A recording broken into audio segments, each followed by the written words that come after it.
It is morning here, so there's no news to speak of yet. But there will be.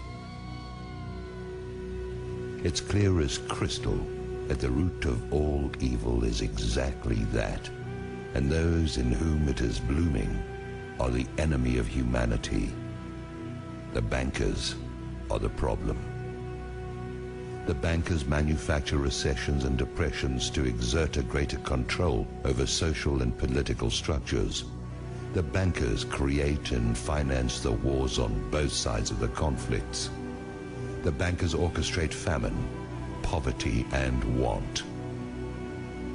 The bankers control the policies that control the media and the education system that is operated to maintain ignorance in the public so that they can be shorn like sheep. The bankers launder the drug money and keep drugs illegal. The bankers are the problem. The international banker is the scum of the earth, and they have to be brought to account. What will accomplish this? There are several possibilities. One of them is a real run on Wall Street, where the public goes into their offices and dispenses frontier justice on their person. The other is some kind of cosmic intrusion of forces that I won't begin to speculate on. And the other is some kind of financial miracle in which they actually wind up broke. But I don't know how something like that would work. The most likely is a combination of the first two, where the second channels through the first. Once the cost of food, lodging, and fuel hits a certain point, the public will be universally galvanized by the force that builds up from the pressure of their asses against the wall. We can be there in a few days. Once the system begins to collapse, it will have its own speed of free fall, and things will move at a spectacular rate of change. It will be like the way weather can suddenly transform in the South Seas. At the point when this begins to occur, the probability of global conflict will accelerate to maximum thrust. This is the primary truth about imperial currency activity. When the money goes south, violent attention goes east. Yes, maybe it will all just limp along on crutches while plastered with band-aids, but that goes contrary to the mathematics. You can spread the numbers only so thinly, or you can only press them together so much, and you're going to get holes appearing in the net all over the place, or you're going to get implosion. Do I have any idea what I'm talking about? It is possible that I do not. There's an area where allegorical poetry gains a mystical influx of metaphysical certainty that is no different from the theoretical physics, where theory is just another word for things we don't want to accept as inevitable.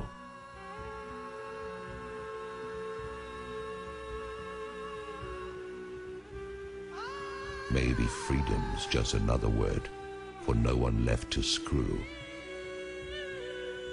It stands to reason that sooner or later the public will have no further option but to declare open season on the bankers. They'll be hunted down as the be-all and end-all of everything dangerous and wrong. They are a plague and a pestilence as bad as any epidemic. They are the whiskey and yellow fever blankets on the reservations of ordinary life. They are anthrax masquerading as sweet and low. They are the long-standing source of the majority of humanity's problems and have little competition except for the ubiquitous presence of ignorance and impossible dreams. Whoever these bankers are, that is who they are. When the shit hits the fan, as it is going to do at any moment, the guilt of the banksters is going to stand out like zits on a beauty queen.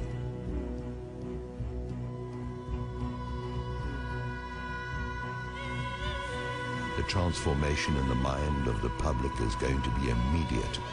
People watch the news, and although it is nothing more than garbage and lies, the players have all been seen there. They've been seen in Congress, and they've been seen wherever the lies created to defend them have been publicized. They are a known quantity.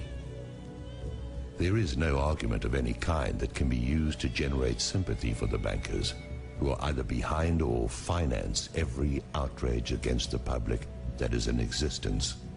Now, their day is at hand, and they show no signs of having any kind of clue. They sit at their vanities and admire their image like Marie Antoinette. They whoop it up like Louis XVI in Versailles, surrounded by gold leaf wallpaper and sycophants, while they diddle the sons and daughters of a dying empire that they brought to pass. There is mercy to be found here, but none of it can be for the banksters who have acted with none in their intentional efforts to beggar, mutilate, maim and destroy anyone and everyone who is not them.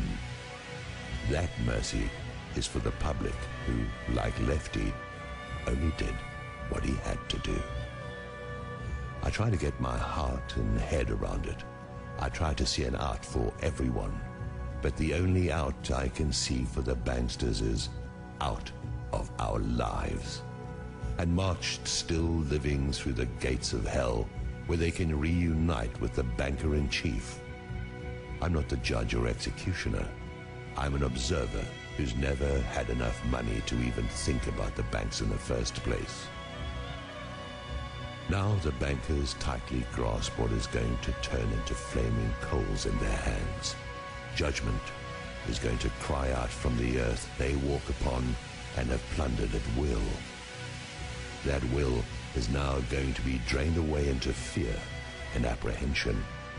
Their fortress walls are going to fall away. Their protectors are going to turn on them. Their holdings are going to dissolve and spill from their fingers like a handful of sand. I wouldn't want to be a bankster today, or on any other day. The existence of a system has kept them safe. This corrupt system has allowed for some kind of life for those preyed upon until now. Now it is turned upon those whose compliance has been forthcoming for so long. Soon that compliance will be gone, and there are not enough police and armies to quell what is going to rise out of the midst. Maybe I'm wrong about this, but like everything else, we'll see.